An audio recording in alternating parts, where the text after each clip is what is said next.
Bienvenidos a la sexta sesión del curso sobre la doctrina social de la Iglesia que ha organizado el Corrent Social Cristià, que, como sabéis, es una asociación que desea transformar la sociedad, inspirándonos en la vasta y madurada tradición cristiana.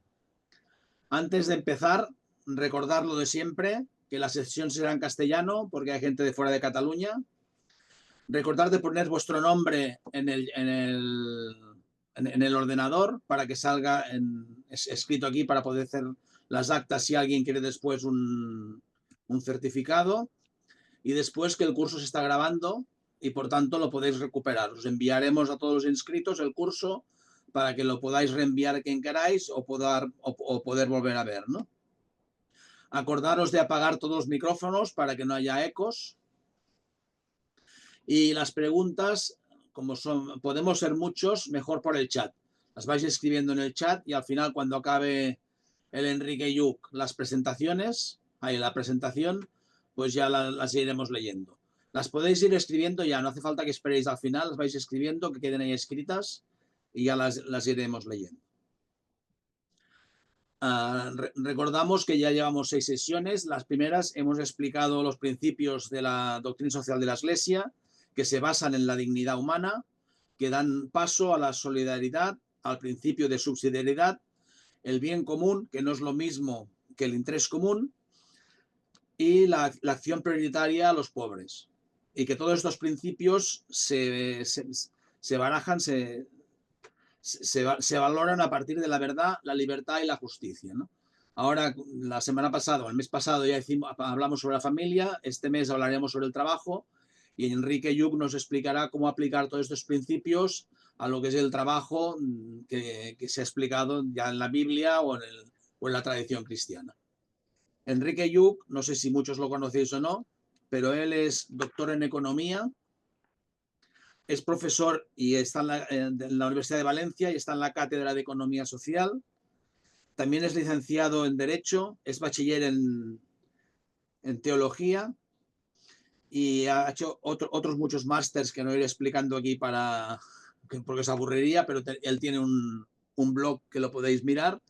Y luego también es miembro de FOESA, que es una fundación que hace informes sobre la situación social en España y busca cómo poder aplicar mejor la política económica que sea más cristiana o más humana, ¿no? No me enrollo más porque el que queremos escuchar es Enrique Lluch. Pues Enrique Lluch, adelante. Vale, pues buenas tardes a todos. Gracias por la invitación a poder, hablar hoy con vosotros y el próximo día también sobre doctrina social de la Iglesia, que como os ha dicho Francesc, que es una de las cosas en las que he especializado mi labor docente y académica. Y hoy vamos a hablar de algo que está en el núcleo de la doctrina social de la Iglesia, algo que indudablemente aparece desde el primer documento de la doctrina social de la Iglesia, que es el documento Rerum Novarum de 1891 de León XIII, y que aparece ahí en la esencia, aunque la mayoría de lo que voy a hablar pues no está reflejado en este documento, sino en esa encíclica maravillosa. Yo además fue mi entrada en la doctrina social de la Iglesia, fue la primera que leí, de Juan Pablo II, que es Laborem Exercens. Es verdad que haya mucha gente, es una de las que mucha gente piensa que menos le gusta de Juan Pablo II, pero yo he de confesar que a mí, por el motivo que os comento, porque fue la primera, fue la que me introdujo a mí cuando era joven en la doctrina social de la Iglesia, pues le tengo siempre y le he tenido siempre muchísimo cariño a esta encíclica. Pues bien, casi todo lo que vamos a hablar va a ser de esta encíclica porque es una encíclica específicamente en la que el tema específico que trata es el trabajo. Correcto, tengo una presentación, voy a ir de vez en cuando poniéndola, de vez en cuando quitándola. Pido disculpas ya con antelación porque desde hace 2 días tengo un problema con la cámara que de vez en cuando se apaga.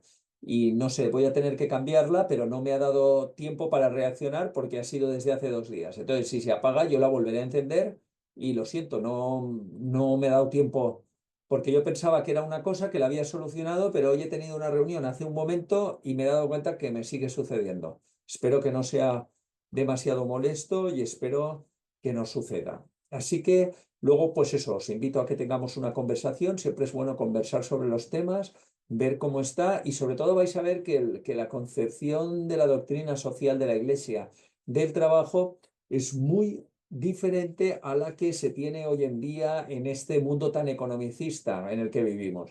El economicismo que predomina en nuestra sociedad y que tantas veces la doctrina social de la Iglesia pues nos avisa, ¿no? Nos advierte de las repercusiones negativas que tiene tanto sobre las personas como sobre la sociedad en su conjunto y la consecución del bien común, ¿no? Esa idea de construir el bien común que tenemos desde la doctrina social de la Iglesia.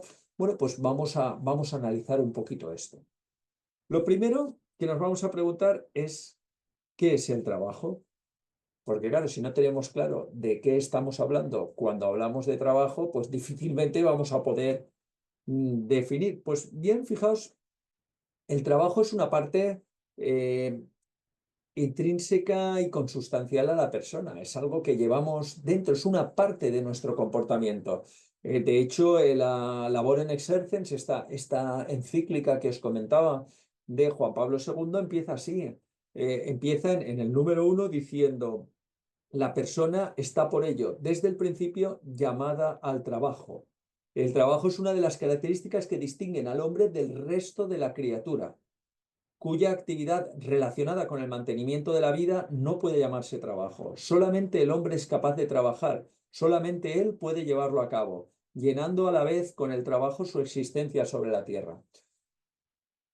Si ya directamente la doctrina social de la Iglesia Juan Pablo II nos habla de que es una de las características que nos diferencia del resto de criaturas y es algo que es intrínseco y consustancial a la persona, pues deberíamos ver a qué nos estamos refiriendo cuando hablamos de trabajo. Y por qué además eso está tan ligado con la economía, porque está tan, es algo intrínseco también del tema económico. Pues bien, la idea principal es que el trabajo es toda actividad que realizamos que nos permite cubrir no solo nuestras necesidades, sino también nuestras apetencias y deseos. Es decir, el trabajo es la parte de la actividad humana que nosotros realizamos precisamente para cubrir esas necesidades materiales que tenemos, no las necesidades emocionales o las necesidades de amor, etcétera, sino las necesidades materiales que tenemos para vivir. Por lo tanto, insisto, es una parte del comportamiento humano, es una parte importante de nuestra naturaleza. Nosotros, entre otras cosas, tenemos que desarrollar una actividad que nos permita cubrir nuestras necesidades. De hecho, bueno, esto ya aparece claramente en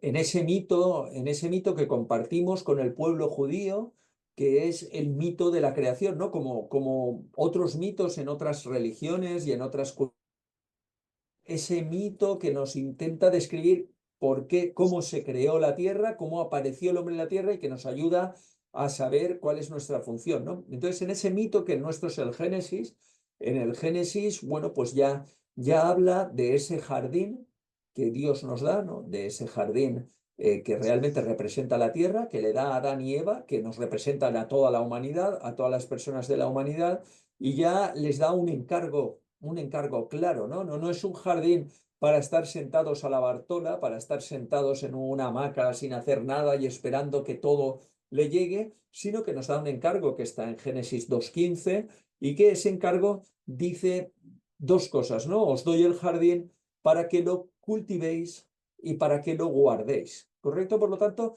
ya no nos está diciendo esto no es para nada, no lo tenéis todo hecho. Vosotros dentro del jardín tenéis que hacer dos cosas, cultivarlo, es decir, hacerlo fructificar, sacar fruto del jardín, conseguir que ese jardín os permita dar fruto y luego guardarlo, es decir, conservarlo, es decir, mantenerlo para las generaciones futuras, para que no agotarlo.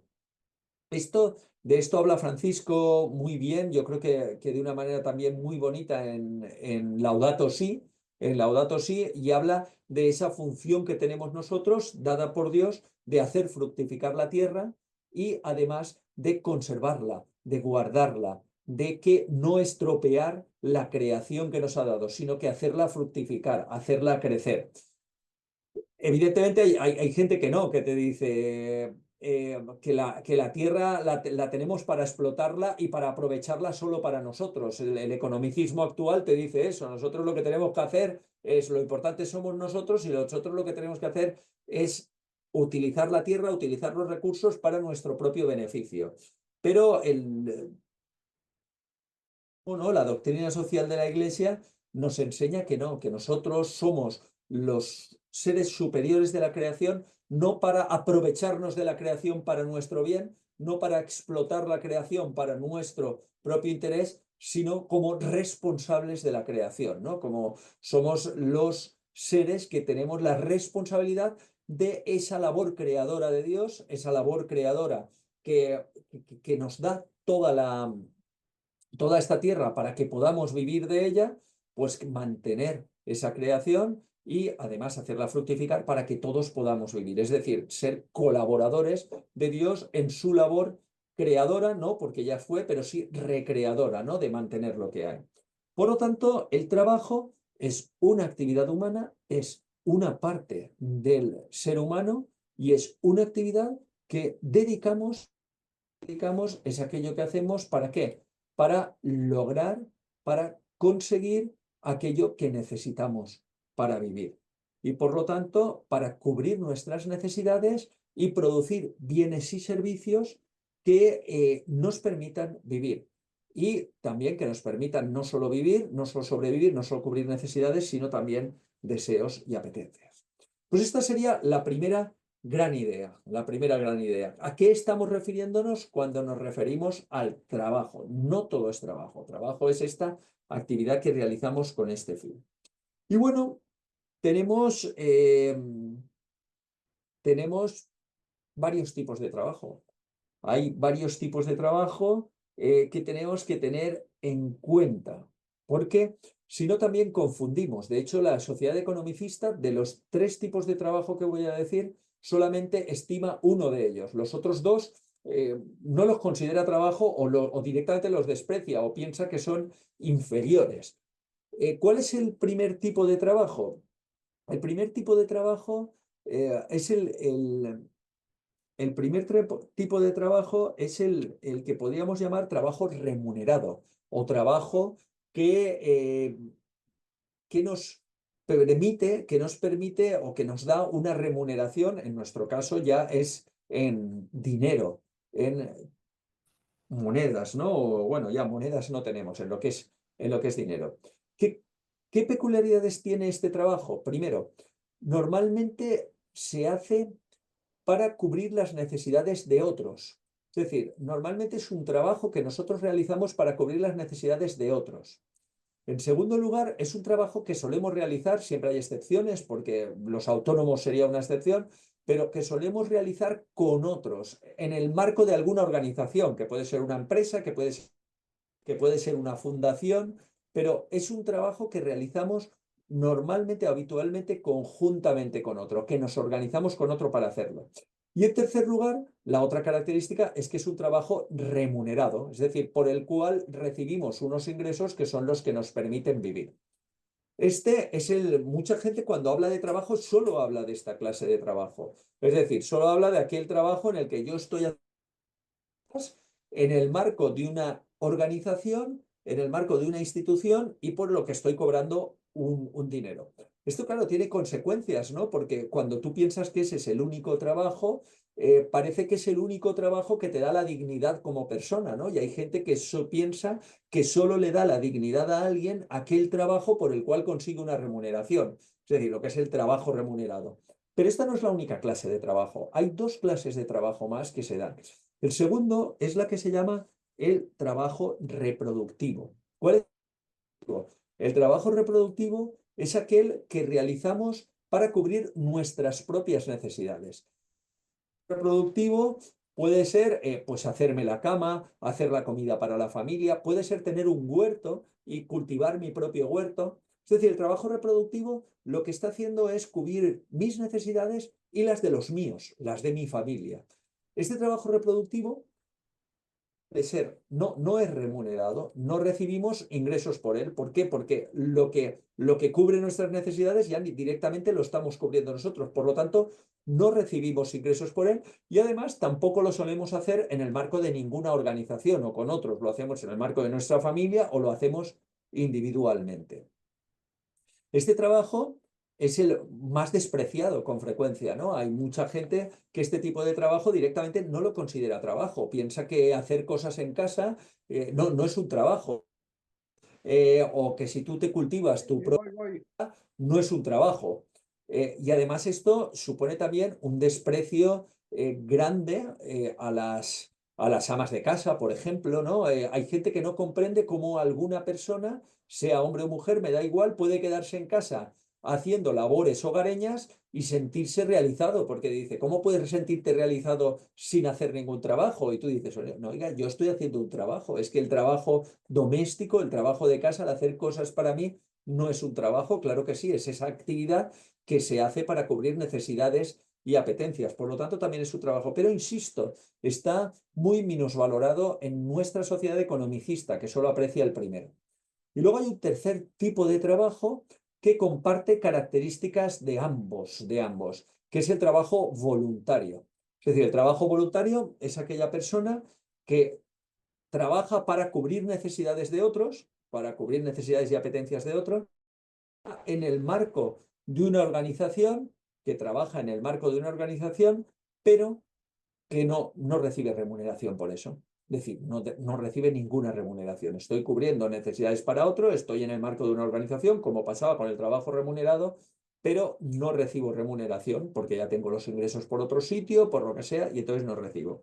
Este también es importante para la sociedad, pero también es minusvalorado por algunos, ¿no? Es minusvalorado por algunos porque yo recuerdo una amiga que llevaba mucho tiempo, no era ni voluntaria, estaba trabajando en una ONG y estaba cobrando, es decir, que estaba en la primera clase y había gente que le decía, ¿cuándo tendrás un trabajo de verdad? ¿Cuándo tendrás un trabajo de verdad? Porque pensaban que trabajar en una ONG, aunque estuviera cobrando, e insisto, era un trabajo remunerado, no estaba de voluntaria, había gente que decía, eso no es un trabajo de verdad, trabajar para una ONG. Pues bien, los tres tipos de trabajo son importantes.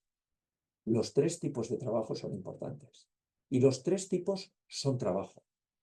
Y cuando pensamos que alguno de ellos no es trabajo, entonces, evidentemente, la doctrina social de la Iglesia no lo piensa, piensa que los tres son trabajo, y lo que hacemos es olvidarnos de una parte importante de la población. Yo siempre digo que una huelga general de trabajo reproductivo sería muchísimo más de trabajo que una huelga general de trabajo remunerado. De una huelga general de trabajo remunerado tiene sus consecuencias malas, pero si todo el mundo dejase de hacer trabajo reproductivo, cuidar a sus mayores, cuidar a sus bebés, hacer las cosas en casa, pues imaginaos, ¿no? Es más, habría bastante fallecimiento si hubiera 24 horas donde todo el mundo dejase el trabajo reproductivo. Insisto, podría haber hasta fallecimientos en nuestra sociedad porque habría cosas que están cubriendo necesidades de los míos, de las personas mayores, de los pequeños, que si no las hiciésemos, pues realmente podría traer problemas. Pues bien, con esto pongo el marco, ¿no? Ya he puesto el marco, que es el trabajo, la definición y qué son los tipos de trabajo, para que pensemos que cuando estoy hablando de trabajo no estoy hablando solo del remunerado.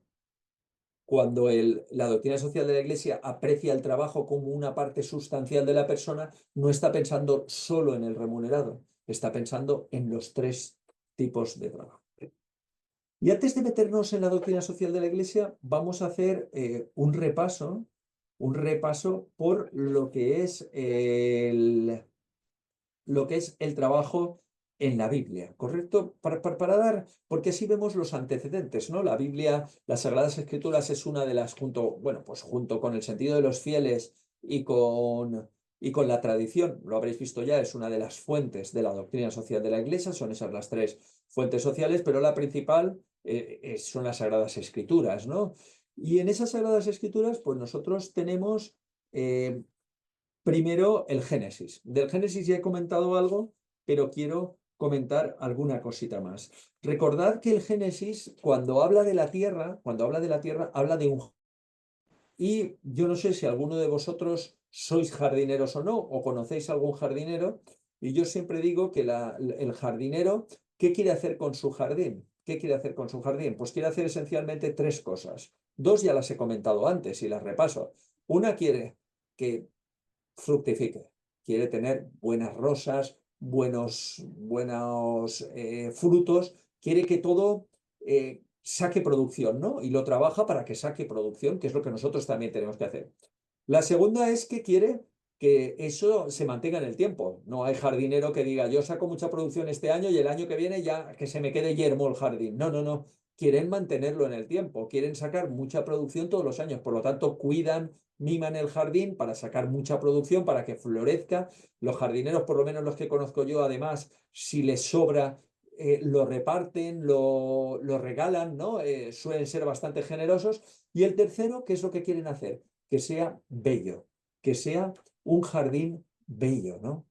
Que haya belleza en el jardín. Esto también es clave, ¿no? Porque a veces nos olvidamos, ¿no? En lo económico, la belleza la olvidamos. ¿Por qué? Porque no somos jardineros, sino que somos explotadores con mucha frecuencia de la creación. Lo que queremos es sacar el máximo partido para nosotros, pero no cuidarlo.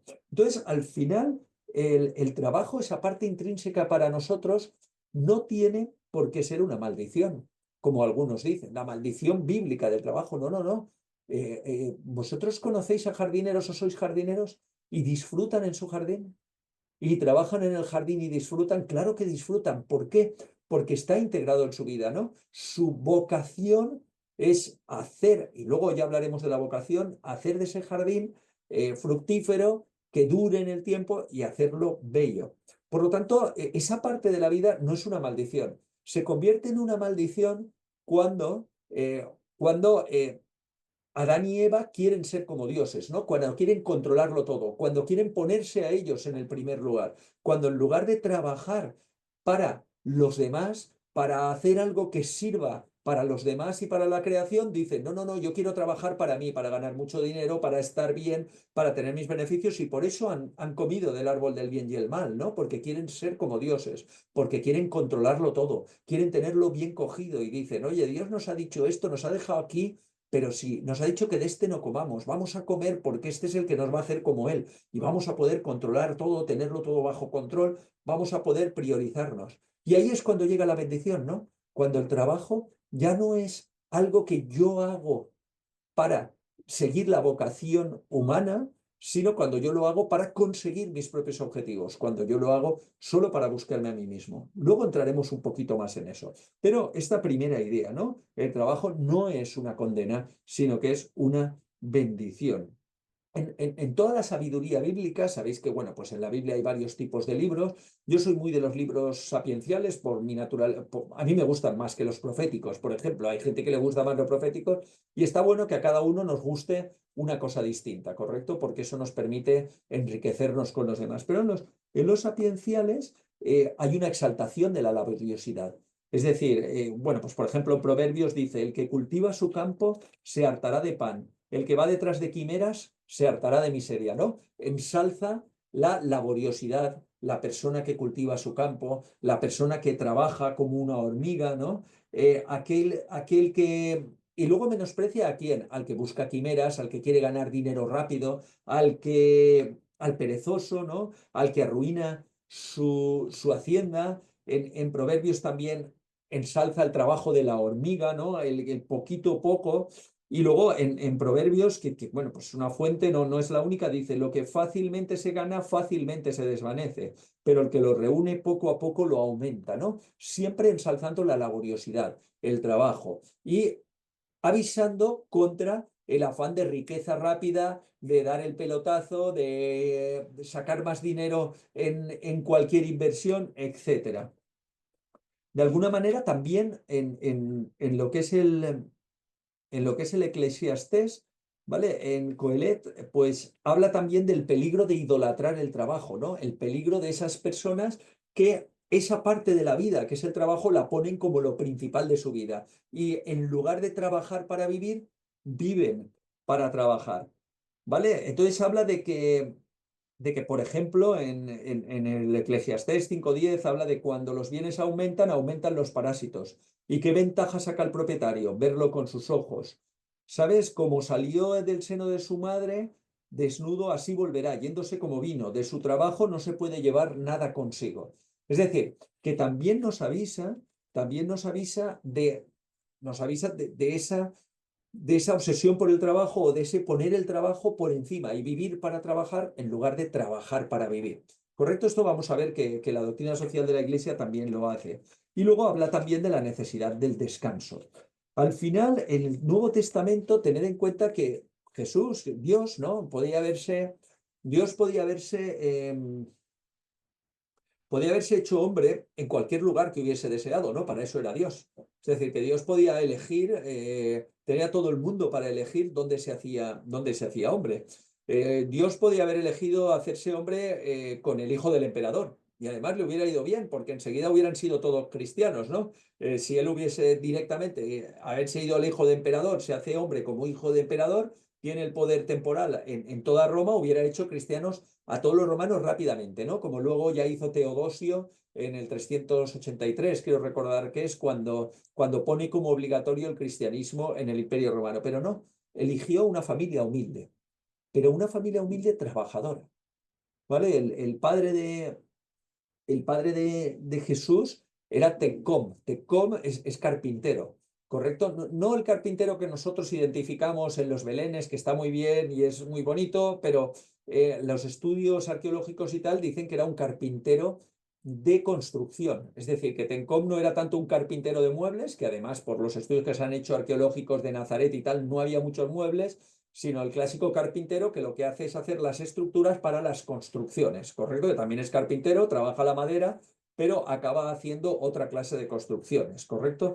Pues bien, se pone en una familia trabajadora, no busca una familia de, de magnates o gobernantes, etcétera, sino una familia que trabaja, ¿no? Y él mismo trabaja con sus manos desde pequeño acompañando en la familia, ¿no? Una actividad artesanal. San Pablo también insiste mucho, ¿no? En el trabajo, e insiste mucho en que el que trabaje, el que no trabaje, que no coma, ¿correcto? Y bien, esto nos lleva a una introducción, nos sitúa y vamos ya, eh, nos vamos ya a la doctrina social de la Iglesia, ¿correcto? Vamos ya a ver qué nos dice. Ya he dicho que sobre todo labor en exercens, que es la más importante en esto, pero empiezo con algo de Laudato Si, ¿no? Con Francisco, 128. El Laudato Si dice, estamos llamados al trabajo desde nuestra creación, ¿correcto? Conecta con la creación, ¿no? Cultivar y guardar. Por lo tanto, es la creación la que, desde la misma creación, estamos llamados al trabajo. El trabajo es una necesidad, parte del sentido de la vida en esta tierra, camino de maduración, de desarrollo humano y de realización personal. Por lo tanto, Francisco insiste en esa dimensión del trabajo. Pero como vamos a ver, esa dimensión del trabajo lo vamos a ver enseguida, para que esa actividad humana realmente responda a nuestra naturaleza como seres sociales, como seres relacionales, ¿no? Recordad que al final el amor de Dios que está en nosotros, ¿no? El amor de Dios que creemos que es el camino de salvación, solo se puede concretar en la relación con el otro. Es decir, nosotros el amor solo lo podemos concretar cuando nos relacionamos con el otro. Yo no puedo amar en abstracto, no puedo amar cualquier cosa. Yo amo cuando me relaciono con el otro, cuando construyo con el otro, cuando construyo bien común, cuando lo visteis bien común, cuando estoy en contacto con el otro, ¿no? No se ama en abstracto al otro, se ama en la realidad, ¿no? Ya lo dijo Jesús, cuando visitasteis al enfermo, cuando visitasteis al que estaba en la cárcel, cuando ayudasteis a no sé quién, tal, cuando hicisteis eso, lo hicisteis conmigo, ¿no? el amor que yo os dio y que vosotros tenéis que dar, ¿en qué se concreta? En cuando actuáis con amor con los otros. Y esto engloba el trabajo también. Es decir, el trabajo es una actividad humana que hacemos para cubrir las necesidades, pero que se hace con nosotros, que tenemos que realizar con y para nosotros. Pues bien, esto lo dice claramente, perdonad, Juan Pablo II, vale, nos dice claramente Juan Pablo II en la Labor en Exercen 2. Y en la Labor en Exercen 2, Juan Pablo II habla de las dos dimensiones del trabajo, habla de dos dimensiones del trabajo.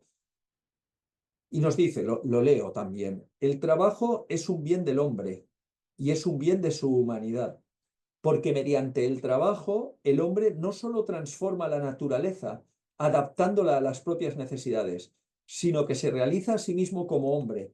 Es más, en un cierto sentido, se hace más hombre. Y esa es la primera, la primera dimensión del trabajo. Perdón, aquí están contempladas las dos dimensiones del trabajo. Primero, dimensión. Nosotros tenemos una dimensión que se llama objetiva. La objetiva, ¿qué es? Nosotros transformamos la naturaleza, cuidamos, trabajamos la naturaleza, trabajamos lo que tenemos para construir un mundo mejor, para conseguir cubrir nuestras necesidades. La dimensión objetiva del trabajo lo que nos hace es transformar el mundo a través del amor, mejorar la creación para que podamos cubrir más necesidades. Sobre todo, recordar la opción preferencial para los más desfavorecidos, para que nuestro trabajo permita que todo el mundo pueda tener lo suficiente para vivir, que es al final también lo que nos dice el Padre Nuestro, ¿no? El Padre Nuestro, la parte económica del Padre Nuestro que dice, danos hoy nuestro pan de cada día. Es decir, la parte económica del Padre Nuestro no nos dice, haznos cada vez más ricos, nos dice, no me pidáis, haznos cada vez más ricos, nos dice, pedidme, danos hoy nuestro pan de cada día. Es decir, lo importante, lo que le tenéis que pedir a Dios, porque es lo mejor para vosotros, es poder cubrir vuestras necesidades. ¿Correcto? Fijaos que eso también está a años luz de lo que se dice hoy en día en nuestra sociedad, ¿no? De que lo que hay que hacer es tener más, conseguir más cosas, etc. Pues bien, la dimensión objetiva del trabajo lo que hace es eso, transformamos la realidad para intentar conseguir que la gente cubra sus necesidades, no solo yo, sino también los otros. Y por lo tanto, a través del trabajo estamos construyendo un mundo mejor, o peor, si alguien lo hace mal, estamos construyendo un mundo en el que es posible tener o cubrir las necesidades básicas. Pero luego hay otra parte subjetiva, ¿correcto? Y una parte subjetiva del trabajo que es la parte subjetiva del trabajo, es que el trabajo también nos hace más y mejor personas. Nosotros, a través del trabajo, a través de esa actividad, igual que cualquier otra actividad humana, cuando la hacemos con amor, cuando la hacemos por los demás, cuando la hacemos con los demás y por los demás, nos permite también crecer como personas. Cuando nuestro trabajo, y luego hablaremos de eso, ¿no? Del tema de la vocación, cuando nuestro trabajo realmente es un trabajo que está dentro del vocacionado, y ahora hablaremos de ello, y está mejorando o intentando mejorar a los demás, me hace que yo madure. Porque la madurez personal, el enriquecimiento personal, el crecer en sabiduría, no lo hacemos solos, no lo hacemos aislados. Nuestra sabiduría, nuestro crecimiento en amor, lo hacemos con otros. Lo hacemos cuando ofrecemos a los otros y acogemos lo que tenemos. Esa relación, ese amor concretado en los otros, en lo que hacemos, es lo que nos permite, wow, crecer en sabiduría. Es lo que nos permite crecer en amor. Es lo que nos permite hacernos más humanos, humanizarnos más. Y al final, cuando más nos humanizamos, cuando más nos parecemos a Jesús, ¿no? Que era Dios hecho hombre, más nos divinizamos también. De alguna manera, el divinizarse pasa por el amor, porque Dios es amor, pasa por poder amar más. Y uno de los aspectos en los que conseguimos esos es precisamente a través del trabajo, ese trabajo que nos hace más humanos, nos hace más personas. De hecho, Juan Pablo II, él mismo dice, si hay que elegir entre los dos, entre las dos dimensiones del trabajo, la dimensión subjetiva, es decir, esta segunda, está por encima de la dimensión objetiva. La dimensión subjetiva está por encima de la objetiva. Si hay que elegir, lo mejor es conseguir las dos, evidentemente, pero si tenemos que elegir entre una y otra, la subjetiva va a estar por encima. Y bien, ¿qué más, qué más, qué más elementos, de qué más elementos nos habla la doctrina social de la Iglesia? Pues el siguiente elemento del que nos habla, que es importante, es el derecho al descanso. Es el derecho al descanso. Esto ya aparece en el mito del Génesis, ¿no? Durante 6 días hace la creación y el séptimo día descansa, ¿no? El día de descanso es muy importante, ¿no? Y guardar las fiestas. Y más en un mundo como el de hoy, ¿no? En el mundo como el de hoy, tan economicista, hay mucha gente, por lo menos en determinados ambientes, sobre todo en ambientes profesionales y altos, que no descansan, que los domingos están trabajando y que los sábados están trabajando, ¿no? Que el descanso es algo que no se contempla. Es más, algunos hasta llevan a gala, ¿no? El no descansar, el trabajar más, porque lo que hay que hacer es trabajar más, no descansar, no parar, ¿no? La doctrina social de la Iglesia nos invita a parar, ¿no? Mater et Magistra nos dice, eh, constituye también un derecho y una necesidad para el hombre hacer una pausa en el duro trabajo cotidiano, no solo para proporcionar reposo a su fatigado cuerpo y honesta distracción a sus sentidos, sino también para mirar por la unidad de su familia, la cual reclama de todos sus miembros contacto frecuente y serena convivencia. ¿No? Mater et Magistra nos avisa, pero ya, insisto, ya partía del principio, ¿no? Partía desde el mismo origen, ya nos dice, es necesario trabajar. Y Jesús nos lo decía, ¿no? Nos avisaba cómo ese trabajo excesivo, cómo esa gente que al final es todo su trabajo, mi trabajo, lo que tengo que hacer, no paro, tengo que estar concentrado en mí mismo los fines de semana porque no puedo perder, hay que ser productivos, eficientes, todo tiene que... pues decía, ¿de qué le vale al hombre ganar el mundo entero si pierde la vida, ¿no? En Marcos 8:36. ¿De qué nos vale ganar el mundo? ¿De qué nos vale estar trabajando si al final perdemos la vida? Y esto pasa, ¿no? Hay mucha gente que trabajando duro, trabajando fuerte, trabajando excesivamente, pues se olvida de vivir. A mí me gusta mucho esa canción de Julio Iglesias, ¿no? Que canta Julio Iglesias, aunque no es suya, la de Me olvidé de vivir. ¿Cuánta gente hay que por el trabajo, por el duro trabajo, por conseguir más, por tener más, realmente se olvida de vivir? Deja de vivir, porque al final se queda todo en el trabajo. La, por lo tanto, el duro trabajo, el trabajo excesivo, nos hace perder el norte, nos hace perder nuestra humanidad. Y luego a veces también cuando se le exige a los otros, porque la Rerum Novarum en 1891, en el 31, hablaba de eso también, decía, ni la justicia ni la humanidad toleran la exigencia de un rendimiento tal que el espíritu se embote por el exceso de trabajo y al mismo tiempo el cuerpo se rinda a la fatiga. Como todo en la naturaleza del hombre, su eficiencia se halla circunscrita a determinados límites, más allá de los cuales no se puede pasar. Y fijaos, ¿no? Vuelve a hablar de esa fatiga, de ese,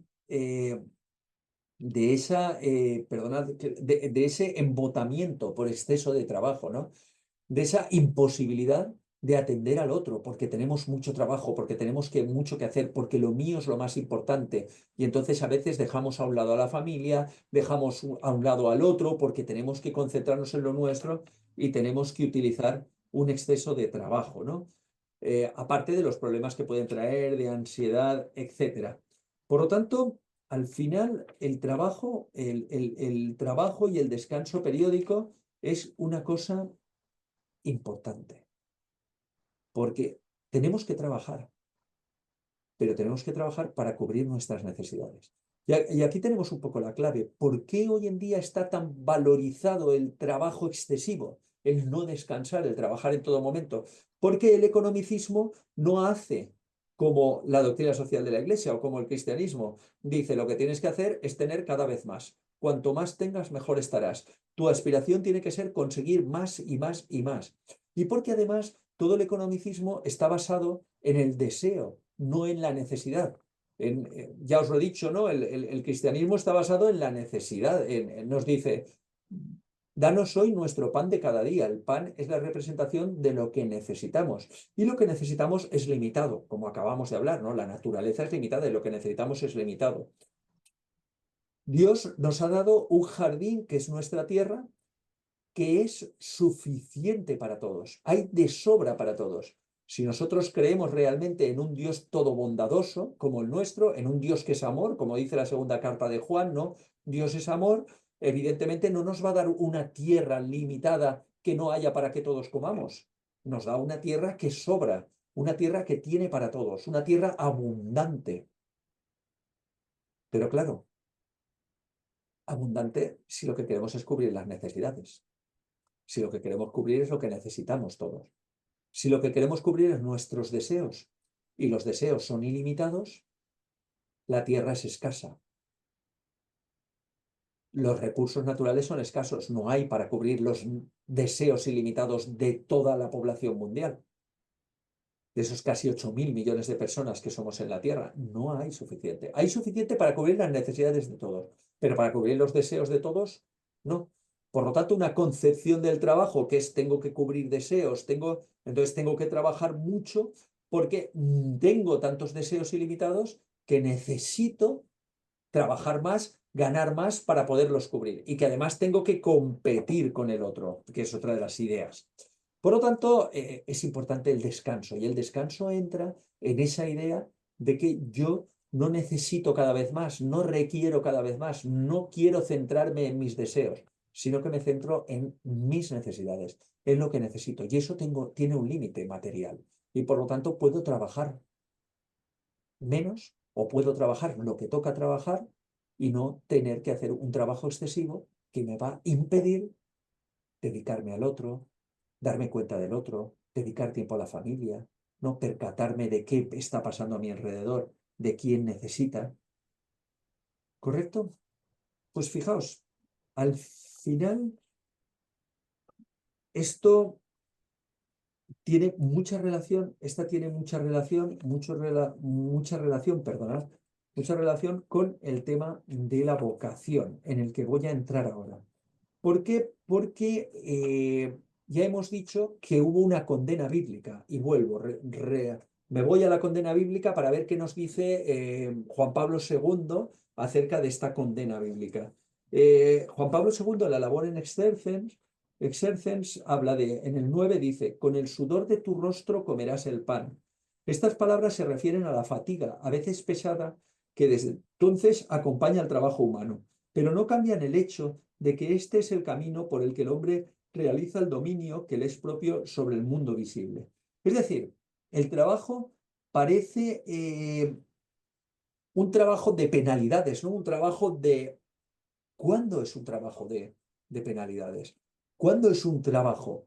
Cuando nosotros ese trabajo prescindimos de las dos dimensiones del trabajo que hemos hablado en la doctrina social y nos quedamos solo en la parte económica, ¿no? En el trabajo para conseguir lo que quiero. Cuando yo vivo el trabajo solo como un medio para conseguir lo que necesito para vivir, ese trabajo se convierte en un camino de dolor y penalidades, ¿no? Como nos han dicho. ¿Por qué? Porque esas dos dimensiones, objetiva y subjetiva, esas dos dimensiones de mejorar el mundo, mejorar el entorno que está, trabajar para hacer las cosas mejor y el trabajo como medio para perfeccionarme como persona, para madurar como persona, no las contemplo, las dejo a un lado, ni pienso en ellas. Me dedico solo a trabajar para ganar dinero. Y esto puede haber dos causas, ¿no? Una, la gente pobre, la gente más desfavorecida, la gente más pobre, y sobre todo cuando la organización social no ayuda, viven el trabajo así, porque el trabajo es la única manera de sobrevivir. Y si están cobrando unos bajos salarios, no tienen suficiente para salir de la pobreza, esto realmente es una desgracia. El trabajo ni pueden elegir cuál es su trabajo, ni pueden saber cuál es su vocación, ni llevarla adelante. Y además lo que tienen que hacer es trabajar como mulas para conseguir que su familia consiga lo mínimo, ¿no? Esto es lo que vio León XIII, la Rerum Novarum, lo que veían cuando la revolución industrial condena a tener unas condiciones laborales penosas. Recordad que la revolución industrial condena a tanta gente a unas condiciones que hasta ese momento no se habían visto, que de ahí surge el socialismo, el anarquismo, la doctrina social de la Iglesia y el estado de bienestar con Bismarck, que es el que lleva el estado de bienestar.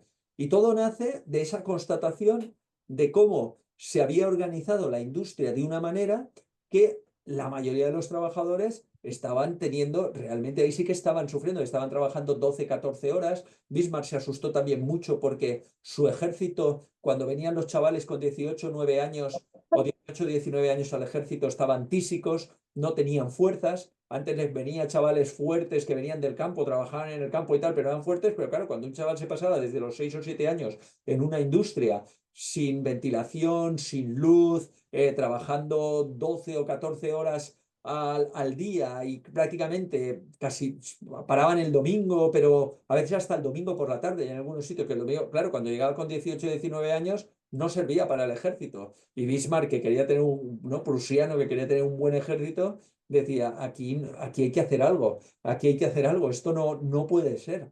No, por lo tanto, fijaos, ¿no? Todo esto, pero luego hay otra gente que siente el trabajo siente el trabajo como un camino de dolor y penalidades. ¿Por qué? Porque quiere ganar más. Están en la dinámica economicista, voy a estar mejor cuando más tenga, por lo tanto mi objetivo tiene que ser tener más, tengo que conseguir más y se autoesclavizan en el trabajo.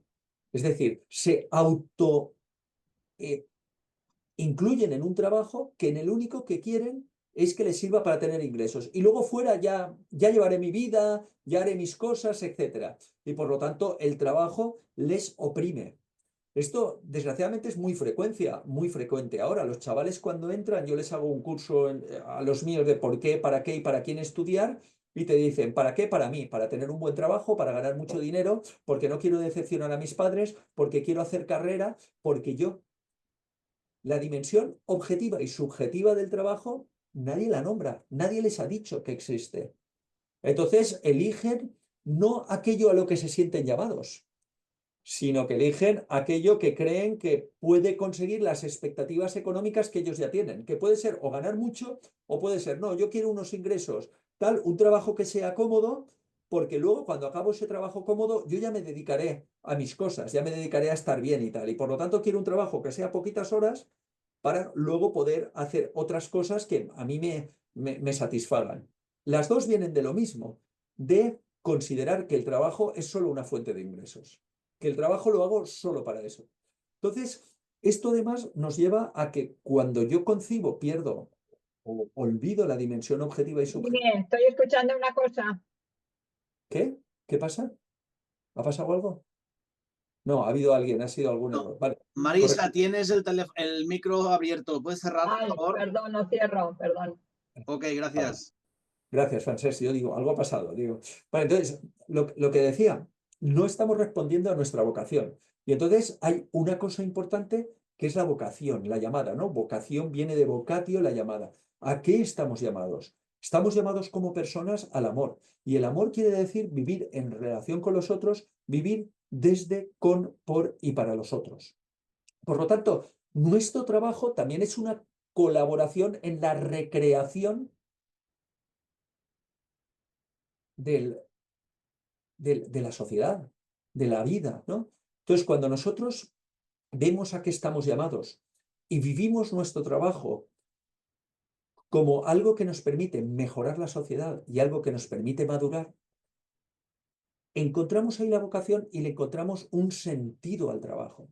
Y nos ganamos la vida con algo que tiene sentido, porque estamos ayudando a recrear la acción creadora de Dios, estamos ayudando a mejorar la sociedad, ¿no? Estamos ayudando a guardar y a cultivar nuestro jardín. Y entonces cambia. El trabajo es una bendición. Cuando uno realmente entiende que su trabajo, primero, escoge el trabajo no por los ingresos, sino por aquello que cree que es lo que qué es lo que le gusta, lo que se siente llamado, lo que cree que puede hacer bien. Y además lo vive no como un exclusivo sistema para tener ingresos, sino como algo que me permite colaborar con otros para mejorar la creación, mejorar, construir bien común, y además como algo que me permite a mí también mejorar como persona por esa relación que tengo con los otros. Ese trabajo ya deja de ser una fuente de dolor y penalidades. Ese trabajo ese trabajo es una experiencia liberadora, una experiencia madurativa, ¿no?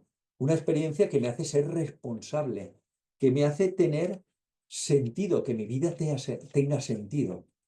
Y esto yo creo que es muy importante, ¿no? Es muy importante en la doctrina social de la Iglesia, y es muy importante que nosotros veamos este trabajo, que veamos el trabajo como vocación, ¿no?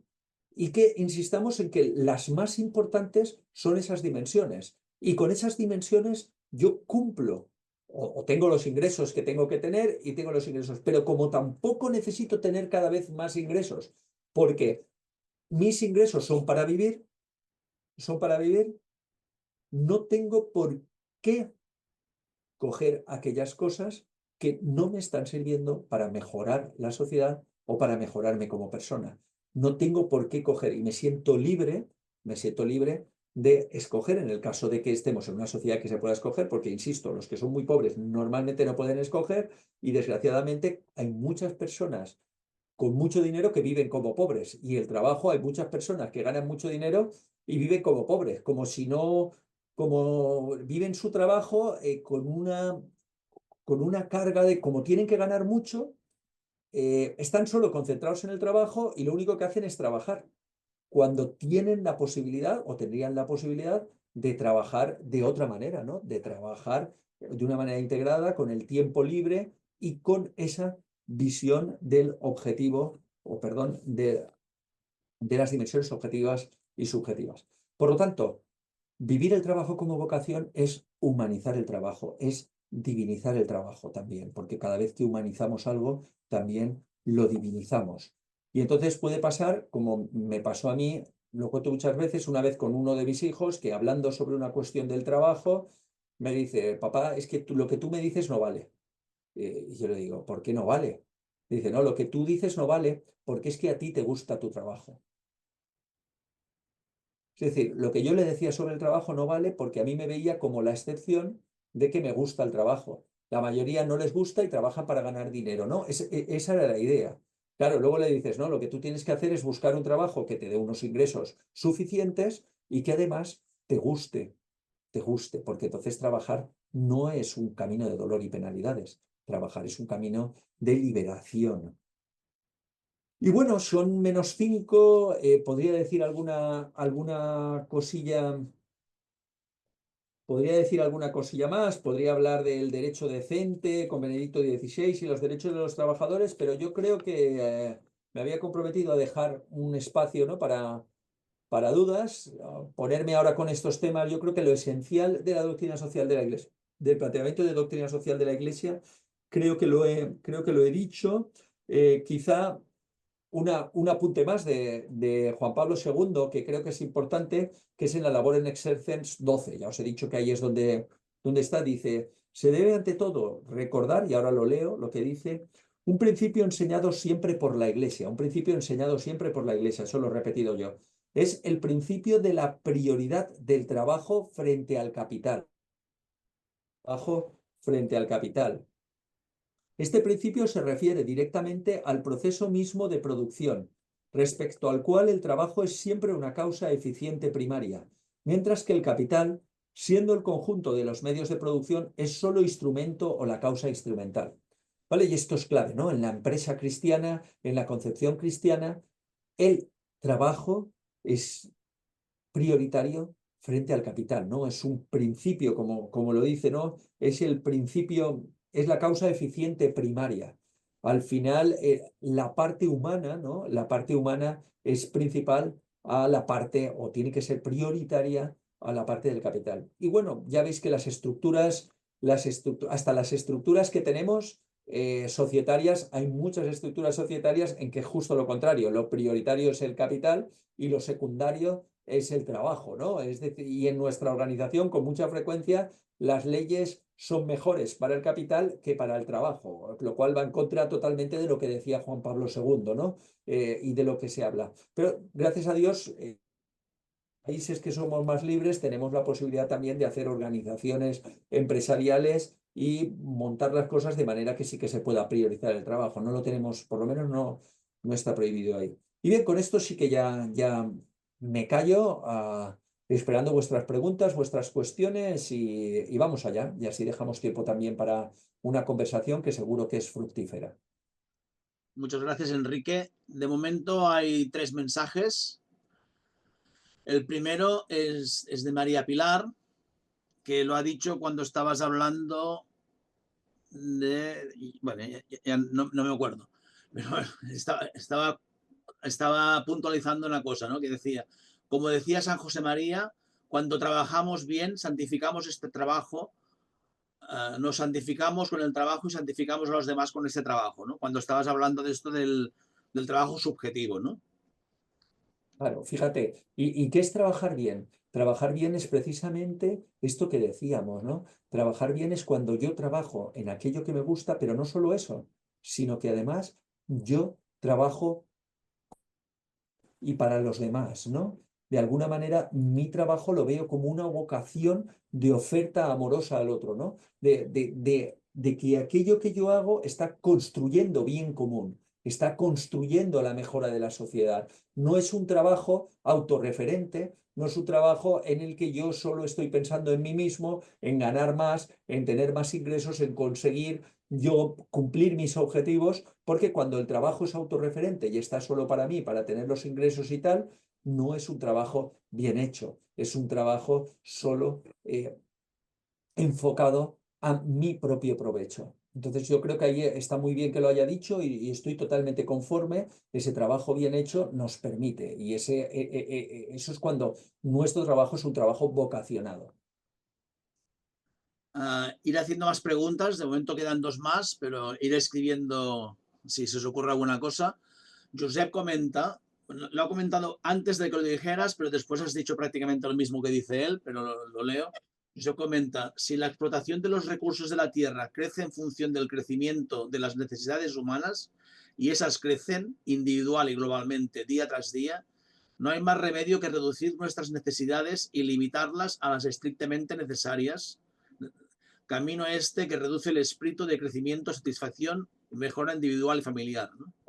Fíjate ahí hay un tema clave. Yo, el próximo libro, ahora, mañana entrego un libro, pero el próximo voy a hablar sobre eso. Precisamente es el tema para mí clave en estos momentos. De hecho, cuando lo saco en las conferencias, cuando sale, se habla, normalmente la gente entra ahí, ¿no? Que es el de las necesidades. ¿Y qué pasa? Que hoy en día se confunden necesidades con deseos, ¿correcto? Tenemos una confusión. De hecho, los economistas, muchos te dicen, no, las necesidades son todas subjetivas.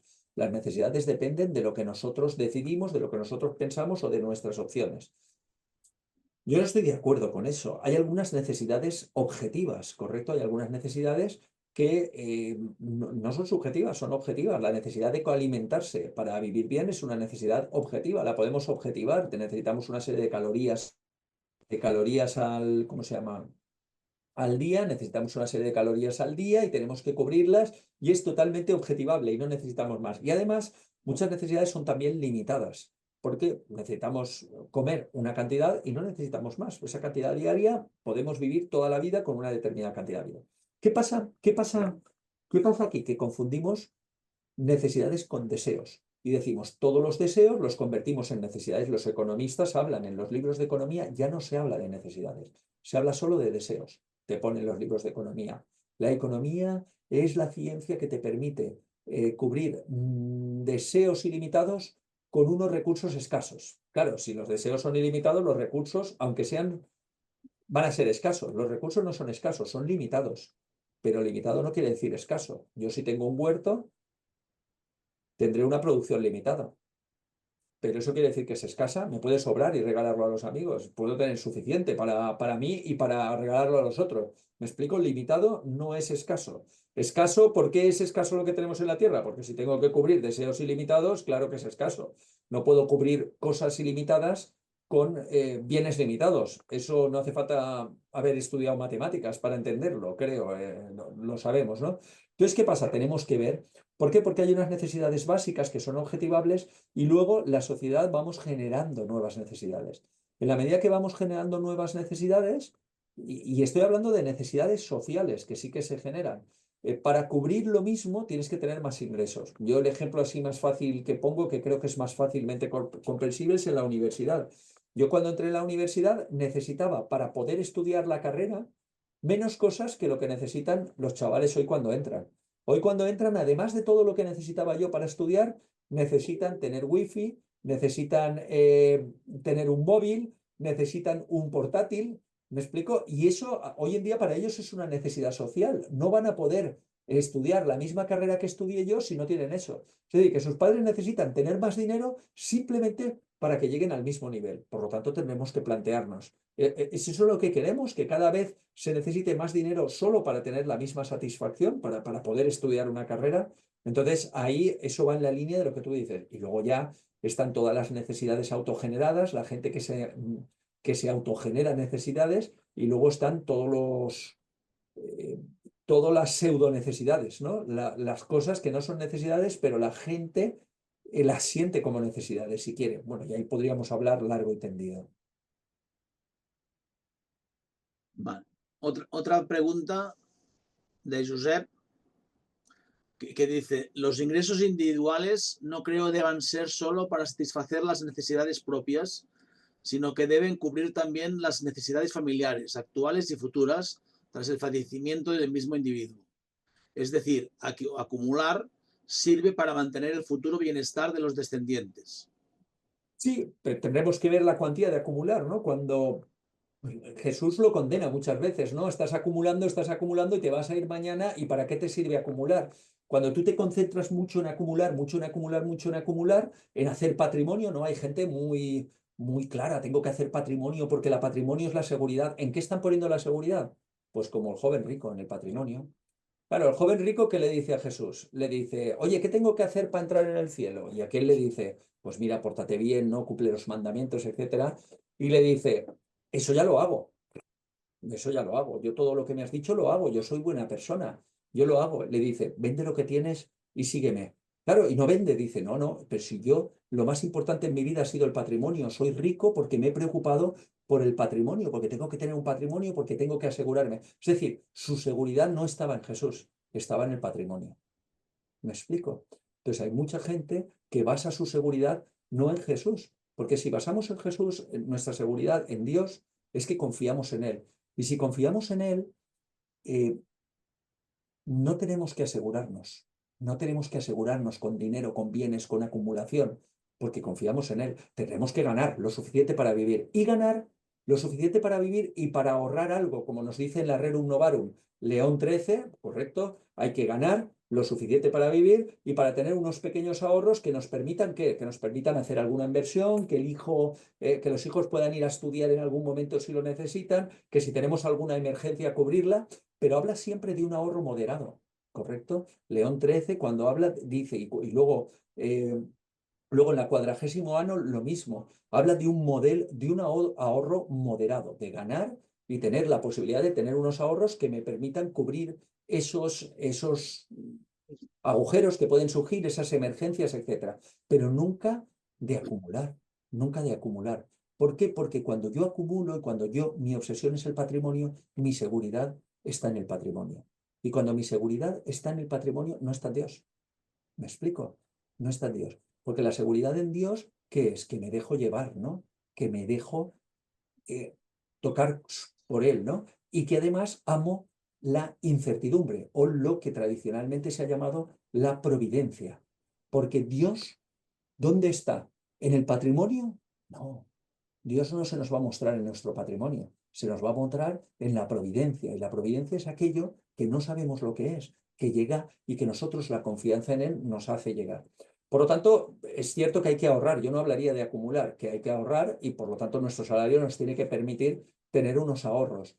Pero esos ahorros, toda la doctrina, desde la sabiduría bíblica hasta la doctrina social de la Iglesia, nos habla de un ahorro moderado, de un ahorro para cuidar un poquito y nos habla de cómo aquellas personas que se dedican al patrimonio, se dedican a acumular y a tener patrimonio, al final lo que están buscando es la seguridad en el patrimonio. Y pueden ser muy buenas personas, ¿no? Como el joven rico, harán todo mientras no les toquen el patrimonio. Cuando les toquen el patrimonio, todo lo demás da igual. Entonces, bueno, eh, yo más que acumular diría ahorrar y evidentemente, oye, yo tengo algo de ahorros para emergencias, ¿correcto? Todos tenemos algo de ahorros, pero una cosa es forjar y buscar hacer mucho patrimonio y otra pues tener unos ahorrillos cuando cobras porque necesitas cubrir aquellas emergencias que pueda haber. Vale. Hay una intervención de María Pilar que agradece la charla, dice que es muy clara y ágil y amena, pero que tiene que marchar. Supongo que se mirará después las preguntas por la grabación, ¿no? Luego Ramón entra en polémica y nos comenta, la petición, danos el pan de cada día desde el punto de vista económico, ¿no sería una economía de subsistencia? Dice, la sociedad ha mejorado gracias a la economía capitalista, gracias a la acumulación y al mercado libre, donde es más eficiente la especialización, aunque es verdad, y estoy de acuerdo contigo, que pueden haber excesos en este sistema, pero sí creo que es el mejor de los que conocemos. Vale, mirad, la petición Danos hoy el pan de cada día, desde el punto de vista económico, sí que está hablando, si no de subsistencia, por lo menos una economía de la necesidad, en la que tenemos que basarnos en la necesidad, ¿correcto? Yo creo que ahí hay una... Eso está claro, es evidente. De hecho, recordad lo que le decía San Pablo en la carta a Timoteo, en la carta a Timoteo 6:10. En la carta a Timoteo de 6:10 decía, y esto enlaza con la anterior, dice, el peor de todos los males el peor de todos los males es el amor que tiene el usurero a su dinero. Por eso muchos se han extraviado, ¿no? Otra vez esa condena a la acumulación que también luego hicieron algunos santos padres, ay, este hombre de San Juan Crisóstomos, como San Juan Crisóstomo, San Ambrosio, etcétera, y que ya están en toda la sabiduría. Yo tengo algún artículo hablando de precisamente de la sabiduría de los libros sapienciales en la parte económica.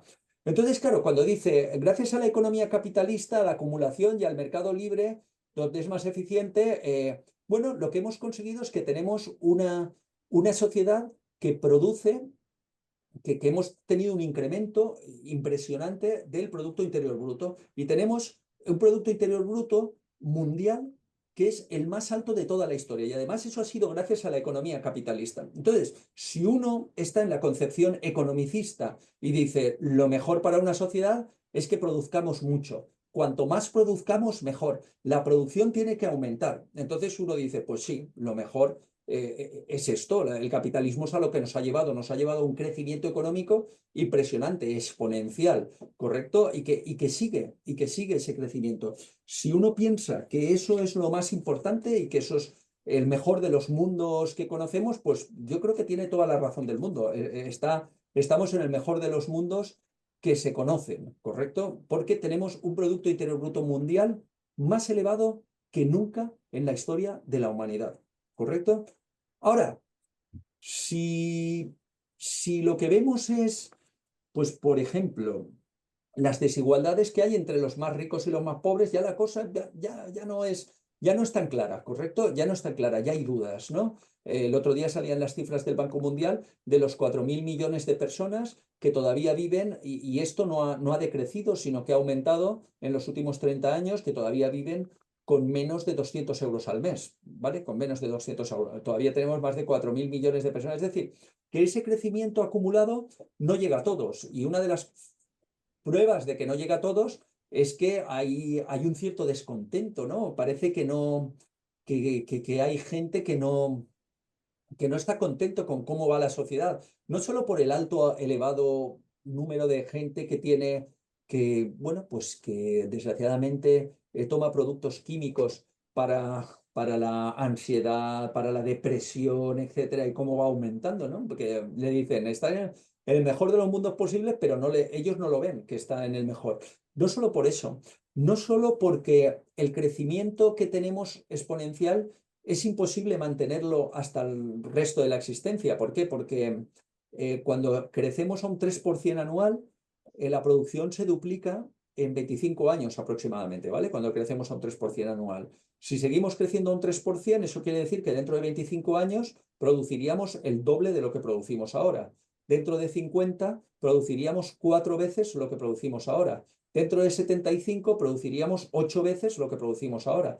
Dentro de 100 produciríamos 16 veces al año lo que producimos ahora. Dentro de 125, ¿me he ido la cuenta o no? ¿La he hecho bien? 2, 4, 8, 125 serían 32 y dentro de 150, 64. Pero a la siguiente ya son 128 y a la siguiente ya son 200. ¿Creéis que eso es posible con unos recursos finitos? Hay gente que confía que sí, que dice que podemos crecer ilimitadamente con recursos finitos. Yo creo que eso es de primero de EGB, ¿no? Que es imposible crecer ilimitadamente con unos recursos de EGB, he dicho. Creo que no sé si habrá alguno que no sea de EGB, pero de primaria, ¿no? Diríamos, de primaria ahora. Creo que es, que es imposible. Pero es que además eh, uno dice, ¿cuáles son los avances que nos han permitido vivir mucho mejor? ¿Que somos mucho más ricos? Pues uno mira y dice, mira, mis hijos tienen más ingresos de los que yo tenía a su edad. Y yo lo he estudiado esto, yo estoy más o menos al mismo nivel económico, salvando la distancia que mi padre, ¿vale? Yo más o menos en el rango de salarios estoy igual que mis padres y tal. Mis hijos tienen mucho más. Pueden acceder a muchos más bienes que los que podía acceder yo. Muchos más, ¿correcto? Yo a su edad, ya solo para ir a la universidad, ya tienen más bienes y tal. ¿Son mucho más felices que yo? ¿Tienen una vida mucho más plena que la mía? Pues resulta que no, más o menos lo mismo. No estoy diciendo que menos, ¿eh? Hay gente que dice que menos, ¿correcto? Pero la vida la tiene mucho más. Hay gente que me dice, no, ahora es más complicado que cuando yo explico esto, hay gente que me dice, no, nuestros hijos lo tienen peor. Si nuestros hijos lo tienen ahora mucho más complicado que cuando lo teníamos. Entonces, ¿es eso el mejor de los mundos posibles? ¿Que tengan más cosas pero que sean igual de felices? Pues yo me lo planteo, yo digo, tal vez no sea el mejor de los mundos. Y yo creo que para mí los avances más importantes no ha sido que ahora produzcamos mucho más que hace un siglo. Para mí los avances más importantes han sido precisamente los de la medicina. Y los de la medicina no se han dado desde mi punto de vista, yo por lo que veo los investigadores en medicina, porque había un sistema capitalista que hacía una producción en cadena. ¿Me explico? Los de la medicina se han dado porque hemos evolucionado bastante y porque hay muchos investigadores en medicina que no han estado buscando el dinero o la investigación o tal, sino que buscan otras cosas. De hecho, uno cuando ve la industria farmacéutica, con frecuencia se ven comportamientos que no son excesivamente éticos y podéis ver el historial de comportamientos que no han sido allá. Pero sin embargo, esos avances en medicina sí que nos permiten vivir con una calidad de vida mucho mayor, porque conocemos mucho mejor qué influye en tener una vida sana. Yo ahí sí que estoy conforme en que en esa parte sí que creo que estamos como nunca, en el sentido, aún así hay mucha gente que no tiene acceso a la medicina que tenemos nosotros. Solo hay que viajar un poquito. Yo he tenido la suerte de hacer investigaciones en África, sobre todo en África, no fuera de aquí, pero no solo ahí, pero tal, y de darse cuenta, bueno, que tenemos una medicina muy avanzada, pero que resulta que mucha gente no tiene acceso y está en condiciones que, bueno, que habría que hablar. Por lo tanto, insisto, si estamos en una clave economicista, este es el mejor mundo que ha habido nunca, porque tenemos más producción global de la que nunca habíamos tenido y más producción per cápita de la que nunca habíamos tenido. Si pensamos que eso es lo mejor, totalmente de acuerdo. Pero si pensamos que los criterios para saber qué es lo que mejora una sociedad y qué es lo que mejora otra, yo no creo. Y no creo que ahora, y pienso, además, sinceramente, el libro que doy mañana a la editorial, hablo de eso, que estamos en una sociedad muy ensimismada y que el capitalismo y todo esto nos ha llevado a que la mayoría de la gente está pensando solo en sí misma. Y eso repercute negativamente en el bien común y repercute negativamente en muchas personas que se deshumanizan, que buscan su vida plena en lugares diferentes a los que la podrían encontrar. Y entonces mucha gente autorreferente, muy centrada en sí misma, pensando yo tengo que mirarme por mí, tengo que conseguir mis ilusiones, tengo que conseguir mis esperanzas, etcétera, etcétera, y que están realmente muy centradas en sí mismas. La Vamos a... siguiente pregunta de José Luis comenta, en cuanto a la pirámide de Maslow, es muy sugerente lo que el artículo de Wikipedia señala sobre el desarrollo a escala humana. Dice el artículo, si las necesidades están jerarquizadas y son infinitas, la sociedad se configurará también jerárquicamente donde solo la cúspide accede a más y más, a costa de mantener abajo a una base cuanto más amplia y desposeída, más conveniente. Vale, fijaos, fijaos, el tema de la pirámide de Maslow, que es muy famosa, yo creo que es una teoría sobre los deseos de las más flojas que hay. No es la única que hay muchas otras, ¿no? La pirámide de Maslow se enfoca sobre todo a publicidad. Él lo enfocó a la publicidad y a cómo hacer para vender los productos. Entonces hace esta pirámide pensando en la venta de los productos, ¿no? En cómo llegar y en cómo estructurar el análisis publicitario a la gente, ¿no? Por lo tanto, yo soy más partidario o creo que son más acertadas algunas otras teorías sobre deseos y necesidades que la de la pirámide de Maslow. ¿Correcto? Pero sí que es verdad que si son infinitas las necesidades, los recursos son escasos. Y cuando son escasos, en lugar de plantear una sociedad de cooperación, una sociedad de búsqueda del bien común, al final lo que planteamos es una sociedad de competición, de que yo quiero que los recursos sean míos en contra de ti y me voy a poner en contra para que los recursos vayan para mí. Es decir, en lugar de una sociedad que busque el bien común y que busque un bien común de una manera armónica, creamos una sociedad que lo que busca son mi propio bien y que en la que el otro, en lugar de ser un hermano, es alguien con quien competir, con quien conseguir que los recursos no le vayan a él que a mí. Fijaos ahora lo que está pasando en el mundo, ¿no? Fijaos, es muy claro ahora, ¿no? ¿Qué están diciendo los tres principales dirigentes de las tres principales áreas de la Tierra? Pues están diciendo los tres lo mismo. Lo que quiero es que mi país sea grande, que mi país sea bueno, quiero que mi país coja terrenos de alrededor, ¿no? Lo hemos visto en Rusia, China hace tiempo que lo tiene ahí a Taiwán enfilada, Estados Unidos está diciendo, no sé si será verdad o no, pero lo está diciendo Canadá, Groenlandia y tal, yo quiero hacer mi país grande, ¿correcto? Quiero que mi país vuelva a ser grande. Y esto que dicen los americanos, lo mismo que los rusos, ¿no? Quiero que mi país sea grande, que vuelva a ser un imperio y quiero además quedarme con lo de los países de al lado, o por lo menos que los países de al lado me sirvan a mí y no sirvan a otro. Y América, Trump, ¿qué dice? No quiero que el canal de Panamá no vengan los chinos, no vengan los chinos, yo quiero que me sirvan a mí, ¿no? Y los chinos lo mismo. Entonces tenemos una serie de gobernantes que están en esa dinámica, en la dinámica de yo quiero lo más para mí y para los míos, que es mi país, tengo que hacer grande. Los de alrededor tienen que estar a mi servicio y además voy a poner aranceles, bueno, porque lo que hay que hacer es grande, lo mío. Fijaos, esta autorreferencia total, olvidarse totalmente del bien común, no, estoy solo pensando en el mío y por lo tanto, ¿quién va a tener más facilidad para que todo sea suyo? Pues esto es claro y ahí lo dice también el más fuerte. El más fuerte es el que tiene más facilidad para hacer que las cosas sean suyas. Cuando hay una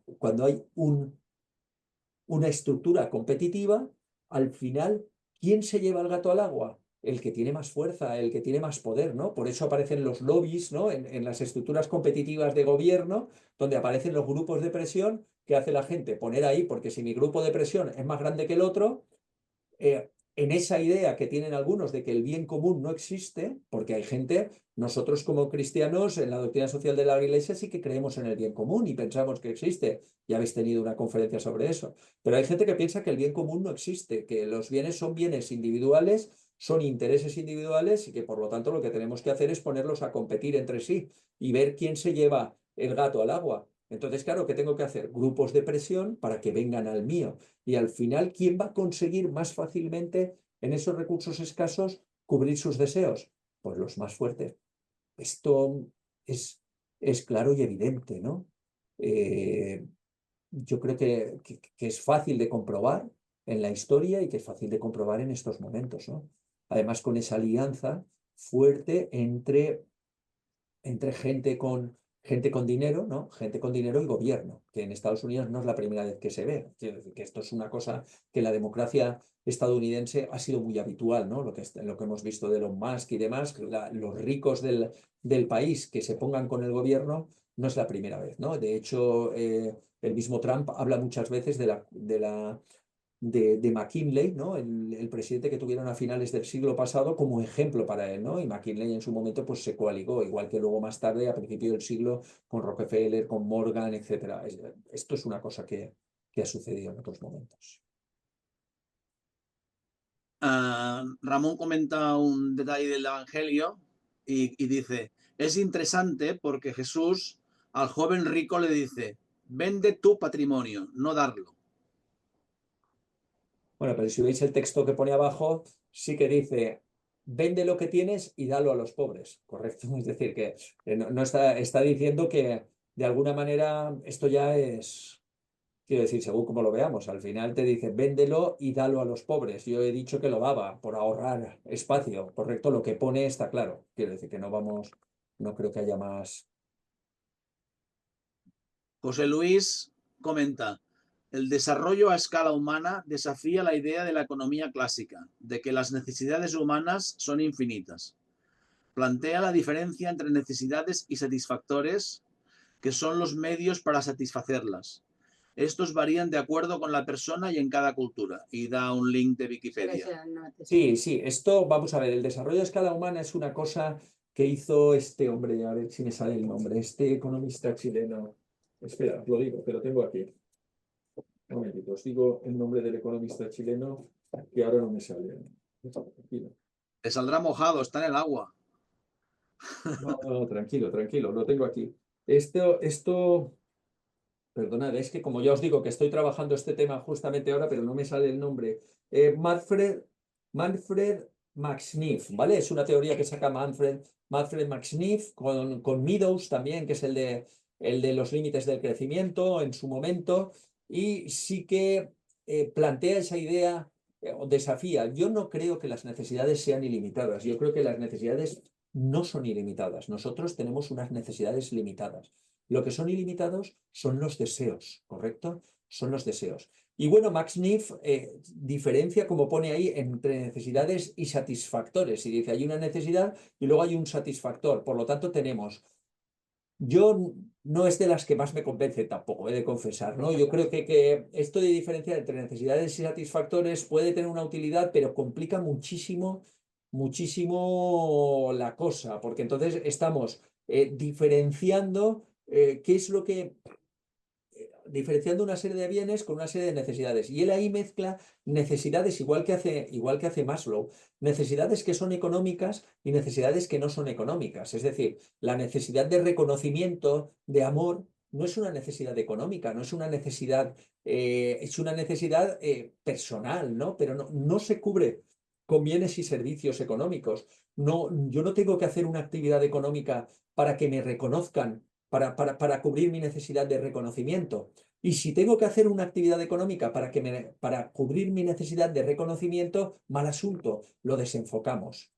Entonces, sí que es verdad que la economía clásica, o lo que nosotros ahora ya denominamos economicismo, es decir, poner lo económico por encima de todo, te dice eso confunde, es lo que he dicho antes, confunde necesidades y deseos. Yo he estado en mesas redondas con compañeros economistas, te dicen, no, es que las necesidades son subjetivas, depende de lo que tú crees. Claro, si al final todo depende de lo que nosotros creemos y no hay objetividad, pues ¿qué sucede? Que si yo necesito un tercer coche, o si yo deseo un tercer coche y es una necesidad el tercer coche, porque todas son subjetivas, resulta que mi necesidad de un tercer coche se pone al mismo nivel que la necesidad de otra persona de comer. Y entonces yo voy a competir por mi tercer coche en contra de su necesidad de comer, porque si él necesita comer es su problema, es porque él está ahí, no ha llegado, pero yo necesito el tercer coche porque yo soy una persona más evolucionada, he conseguido, gano más dinero y tal, y en mi familia somos más y necesitamos ese tercer coche. Con lo cual volvemos a crear una competencia donde ¿quién es el que pierde normalmente? Pues el que pierde normalmente es el que necesita comer, no el que necesita el tercer coche. Me explico, porque el que necesita el tercer coche va a tener más capacidades de conseguir ese tercer coche que el que necesita comer. Entonces, yo creo que el hablar o de que todos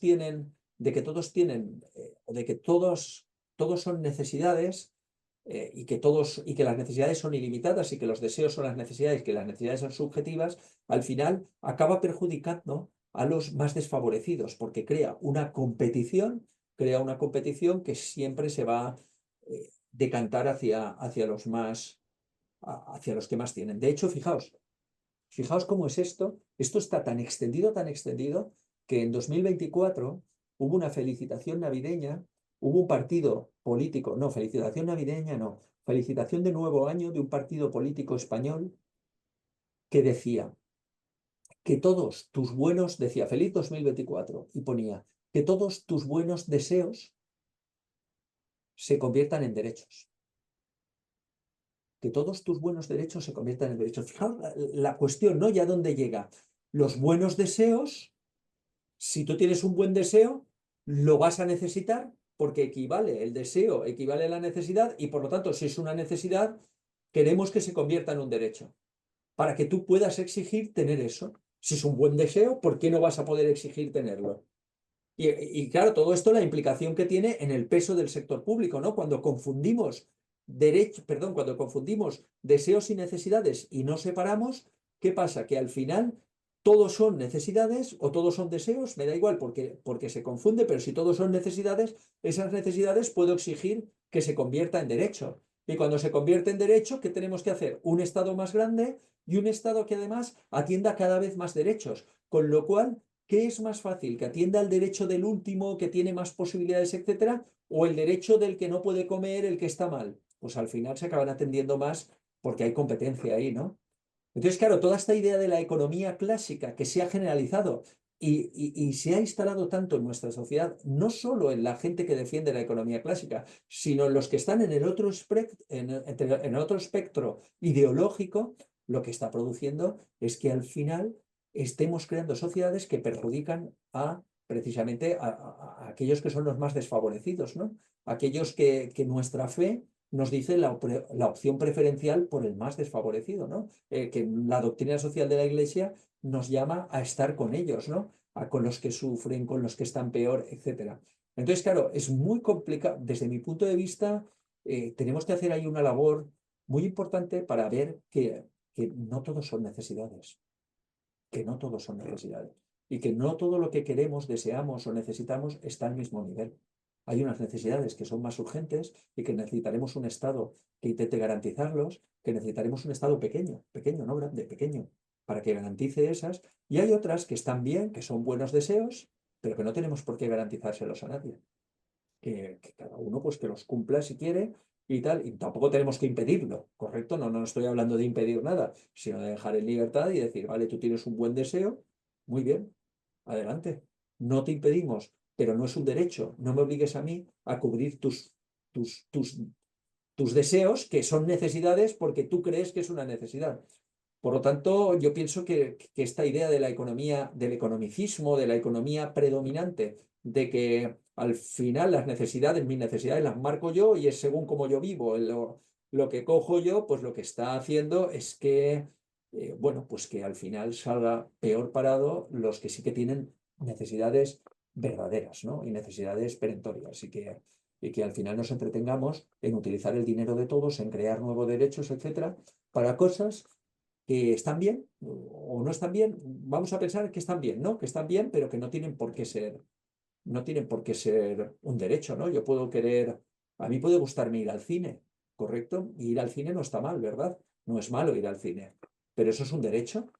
¿Tengo que poder exigirle a alguien que pueda ir al cine? No, el derecho será tener libertad para que si yo quiero ir al cine, pueda ir, ¿no? ¿Me explico? Ese sí, el derecho a la libertad. pero no tengo que poder exigir a alguien que ir al cine porque es un buen deseo, que es un buen deseo. No tiene ningún problema. De momento queda una sola pregunta por si alguien quiere hacer otra. Y Francesc mira a ver si podemos encontrar una solución y dice, desde el gobierno, ¿podemos evitar que los explotadores consuman los recursos de todos, convirtiéndolos en escasos? Y hace una segunda pregunta que dice, ¿pueden las leyes potenciar el trabajo subjetivo? Vale, mira, en la primera yo creo que tenemos una labor importante como cristianos, ¿no? Y como personas que estamos en la doctrina social de la Iglesia, de que la gente se dé cuenta de que no se necesita todo para vivir bien, se necesita solo una base, que la economía es la base para la vida y no la vida es para conseguir lo económico, para acumular, para tener más, para conseguir, ¿no? Estamos en una sociedad donde mucha gente vive para lo económico. Y ya no solo, insisto, los pobres. Hay mucha gente. Cuando yo explico esto y digo, mira, hay mucha gente que vive como un pobre. ¿Por qué? Porque el pobre no tiene más remedio que estar todo el día pensando en la economía.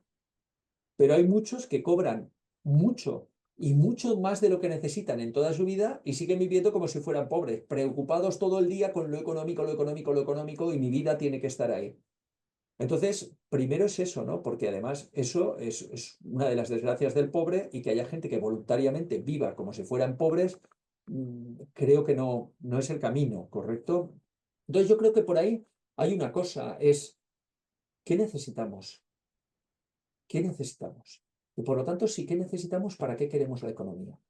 ¿Queremos vivir para lo económico o que lo económico nos sirva de base para vivir? Que es al final lo que nos decía, lo que nos decía, ¿no? El Génesis, lo que nos decía, oye, tienes aquí una función, hazlo, pero utiliza lo económico para vivir. Lo que nos ha dicho la sabiduría bíblica, todo. ¿Correcto? Y luego, potenciar el trabajo subjetivo, pues tendremos que ver cómo potenciamos aquellas empresas, eh, tenemos que ver cómo potenciamos aquellas empresas en las que se potencia el trabajo como vocación, en las que se pone el trabajo por delante del capital, y tendremos que ver qué estructuras de empresas ayudan más a eso y cómo podemos hacer que las empresas que piensen en eso y hagan eso también, ¿no? Porque ahí entraríamos ya en la función social de la empresa, ya entraríamos en otros temas que ahora no nos da tiempo. Pero más que decir el Estado, ¿no? Unas leyes que potencien, lo que tenemos que hacer es un ambiente, ¿no? Y también una cosa que dice la gente de la economía civil, que son los que ayudan a Francisco en todo lo económico, gente cristiana que está ahí en Italia y que tiene toda una escuela de economía civil, y los que hablan de votar con la cartera, ¿no? Esto que se ha incrementado tanto en estos últimos años, decir, ¿a qué empresas le hago yo ganar dinero? A las que consideran al trabajador como una persona y trabajan vocacionados, pueden crecer como personas, cobran unos salarios dignos, hasta el que menos cobra un salario digno, o a empresas que no hacen eso, a empresas que están explotando a los trabajadores, etcétera. En la sociedad enmimismada, la mayoría de las personas les da igual lo que hace la empresa con los trabajadores. Lo único que piensan es tengo que comprar más barato porque si compro más barato tengo más cosas y yo. Pero tendremos que ver si, como decía Benedicto XVI en Caritas in Veritate, creo que era el 32, pero no me acuerdo el número, lo estoy diciendo de memoria, no me acuerdo, pero decía, comprar es siempre un acto moral. Comprar es siempre un acto moral. ¿Por qué? Porque comprar no es solo para mí. Cuando yo pienso para mí no es ningún acto moral, estoy pensando solo en mí, sino que cuando yo compro estoy permitiendo a gente que se gane la vida, estoy permitiendo a gente que desarrolle empresas de una manera u otra. Y por lo tanto, yo creo que ahí tenemos que verlo. Hay más preguntas. Ana nos ha hecho dos preguntas que están... Ha habido una entre medio, pero te las voy a leer seguidas. Dice, una no es pregunta, sino que está de acuerdo contigo. Dice, sí, esta obsesión por lo material nos está destarifando y llegan al final de la vida sin haber ni disfrutado de la vida ni de los que tenían alrededor. Como decías, nunca ha habido tanto antidepresivo y ansiedad y antiansiedad. Y después dice, y gracias por habernos resaltado estas dimensiones objetivas que tantas veces se nos olvidan y son solo las que permiten no solo vivir el trabajo como vocación, sino para disfrutarlo y enriquecerse a uno mismo y a los demás. Hablé de subjetivas, no Bueno, sí, objetivas. quería decir subjetivas en lugar de objetivas, vale. Vale, pues la verdad es que sí, la verdad es que sí. La verdad es que esta autorreferencia, este mirar a uno mismo hace que la gente viva en espiral hacia adentro. Y cuando tú vives en espiral hacia adentro, solo mirándote a ti mismo, solo obsesionado contigo, con lo mío, tengo que ser, tengo que hacer, tengo que ver, tengo que, tal, soy yo, me tengo que cuidar, me tengo que conocer, me tengo que, tal, ¿qué pasa? Esa espiral hacia adentro hace que nos marchitemos, hace que nos sequemos como personas, porque los otros, que es lo que nos enriquece, lo que nos hace crecer, lo que nos tira hacia adelante, no están en nuestra vida. Lo que hacemos es absorberlos hacia nosotros, ¿no?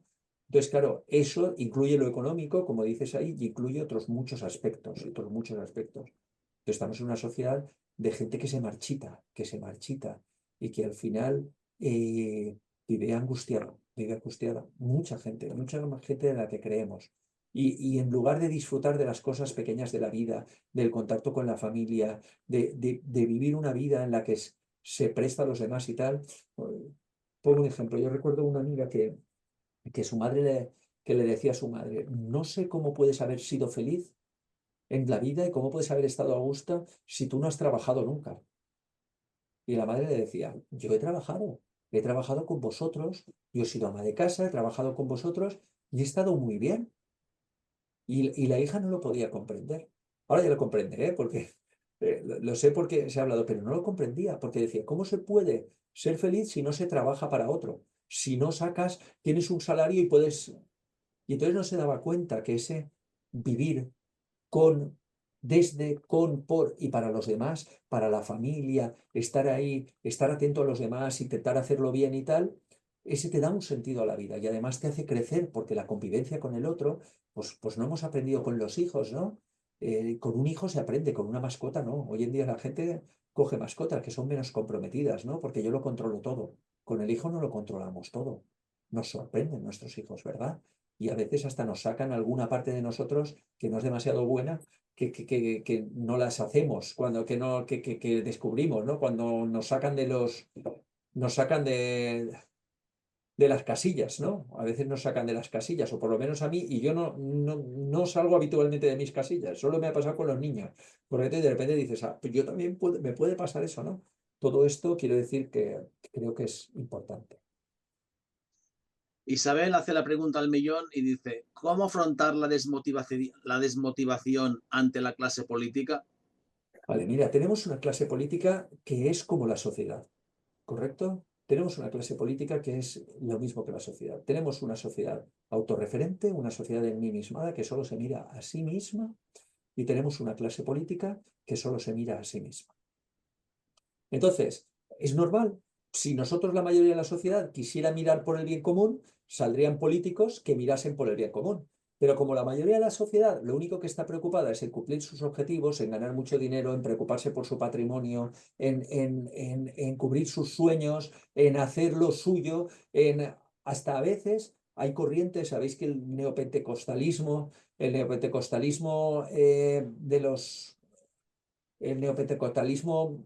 ¿cómo se llama? Estadounidense, ¿no? Tiene una parte que se llama la teología de la prosperidad, ¿no? Y eso a veces hasta cala en el cristianismo. Hay gente que entra ahí, ¿no? Y hasta nosotros dentro del cristianismo también hay gente que dentro de ese neopentecostalismo, sobre todo, tengo que estar preocupado por cumplir lo que Dios me exige, por ser bueno, por hacer lo que yo, porque no sé qué, porque tengo que yo superar, ¿no? Y no se dan cuenta de que Dios es amor y Dios es amor sobreabundante. Y ya nos ha amado, nos ama. No tenemos que hacer nada para que nos ama. No tenemos que cumplir nada que nos ame, ¿no? Si nosotros amamos a los otros, si nos damos a los otros, no es porque queramos que nos ame, ya nos ama, ya lo tenemos, es maravilloso, es un Dios maravilloso, sino es porque nosotros queremos responder a ese amor haciendo lo mismo con los demás. ¿Me explico? No para que me premie o para que me dé algo, ya me lo ha dado, ya me lo ha dado. Nos quiere desde el principio, nos quiere sin que hagamos nada, quiere a toda la humanidad, es todo bondadoso, ¿no? Es amor infinito, Dios es amor infinito. Pero sin embargo, hay corrientes que también son ensimismadas. No, tengo que preocuparme por mí mismo porque tengo que cumplir para que me dé, porque si no, dices, no, oiga, Dios es amor, amor infinito. Tú respondes porque quieres responder al amor con más amor, ¿no? Porque respondes a lo que recibes diciendo, esto vale la pena, yo quiero ser así también y quiero dar. Y doy con alegría porque mi vocación está ahí, ¿no? Ofrezco con alegría porque mi vocación está ahí. ¿Me explico? Entonces, claro, ¿cómo afrontar la desmotivación? Pues intentando generar gente que viva su trabajo como vocación, que viva su vida como constructores, ¿no? ¿Cómo se llama? Solicitud de Rey Social y 38. ¿Qué es solidaridad? Solidaridad es la determinación firme y perseverante por empeñarse por el bien común. Correcto, esa clase de gente necesitamos. Gente que tenga una determinación firme, bien asentada y perseverante, que se mantenga en el tiempo por empeñarse por el bien común, que es el bien de todos y de cada uno. Ya habéis visto lo que es el bien común. Eso es lo que necesitamos. Juan Pablo II nos lo dijo claramente en la solicitud de redes sociales. Gente que sea solidaria. Y nosotros lo que tenemos ahora es mucha gente que tiene una determinación firme y perseverante por empeñarse por su propio bien, por curarse las espaldas, por conseguir más patrimonio, ¿no? Y entonces, claro, esto es justo lo contrario de lo que nos dice la doctrina social de la Iglesia. Gente insolidaria, que está solo en sí misma. Entonces, cuando consigamos que haya más gente que haya ahí, pues nos saldrán políticos que no serán políticos porque quieren beneficiarse a sí mismos, sino que serán políticos porque quieren mejorar la sociedad. Y entonces cambiará la cosa. Podrán fallar, ¿eh? No, esto no es infalible, pero estarán en otra dinámica. ¿Me explico? Y cuando pasan cosas como nos han pasado ahora en Valencia, esto que hay aquí detrás es la Albufera, pues evidentemente no estoy delante de la Albufera, es una pantalla, ¿vale? Pero cuando nos pasan cosas como pasan en Valencia, en lugar de preocuparse por me ha caído la gorda, a ver cómo soluciono esto, qué hago para que no me acusen, qué hago para que tal, cómo hago para que no me quiten el sillón y tal, pues se hubieran preocupado, pues cómo hago para ayudar a la gente que hay allí.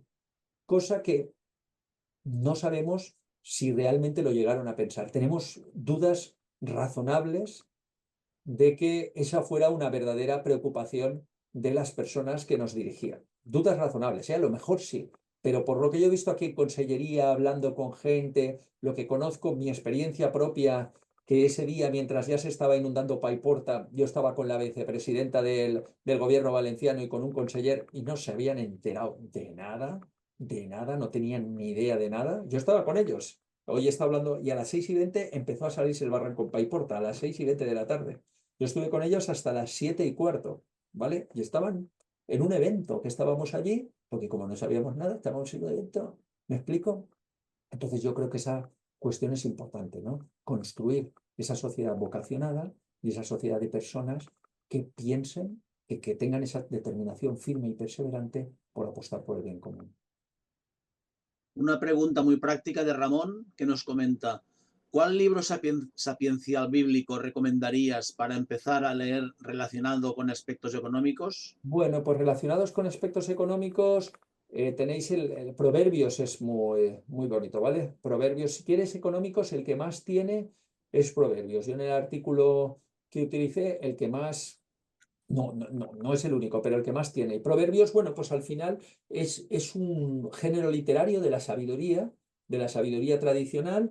De hecho, bueno, pues cuando ven los proverbios que tenía la religión egipcia y los asirios, hay algunos proverbios que son muy parecidos, ¿correcto? No digo todos, pero son muy parecidos. Sabéis que al final la sabiduría es ese género que intenta decir cómo podemos responder y cómo podemos afrontar los desafíos de la vida, ¿no? Entonces, la de proverbios con esas frases cortitas, a mí me gusta mucho. Tiene muchas cosas muy interesantes. Si tú me dices para empezar, yo empezaría por proverbios. Pues muchas gracias. Solo quedan 2 intervenciones de Ana y de Josep, que dicen que muchas gracias, que están muy contentos, que les ha gustado muchísimo y es muy clara y amena tu intervención. Si no hay más preguntas, Vale, pues gracias a vosotros. Espera, he saltado una. De Pau. Sí, es una pregunta.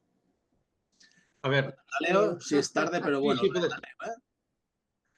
Dice, los sujetos actores de la economía deben ser las personas, todas las personas en la función social, económica en la que estamos, emprendedores, trabajadores, consumidores, inversores, organizadores, políticos, etcétera.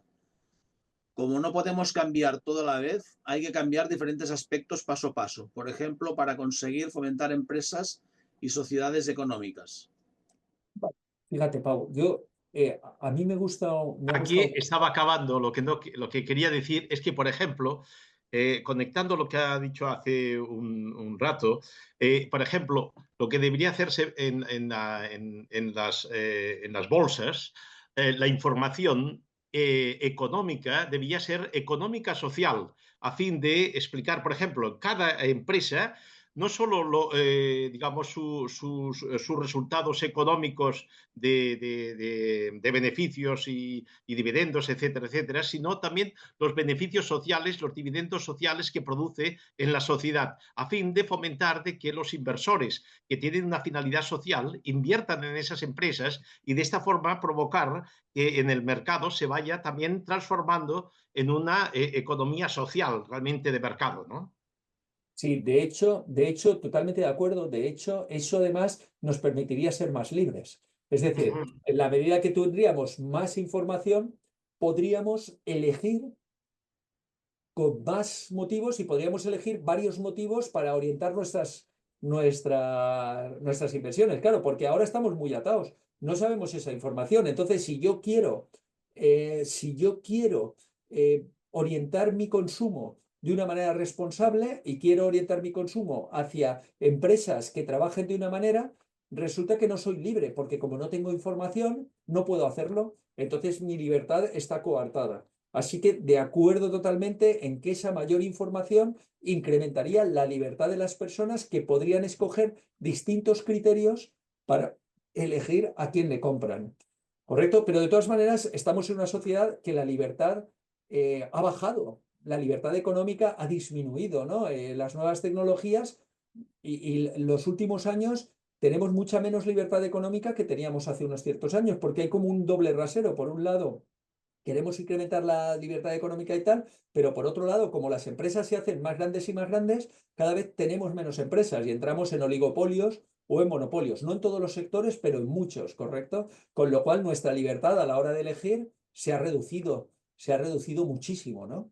Muchísimo. Esto podría volver a incrementarla, sería una manera y además permitiría también entrar a competir algunas otras empresas que les es muy difícil, porque cuando hay una empresa muy grande, ¿de dónde?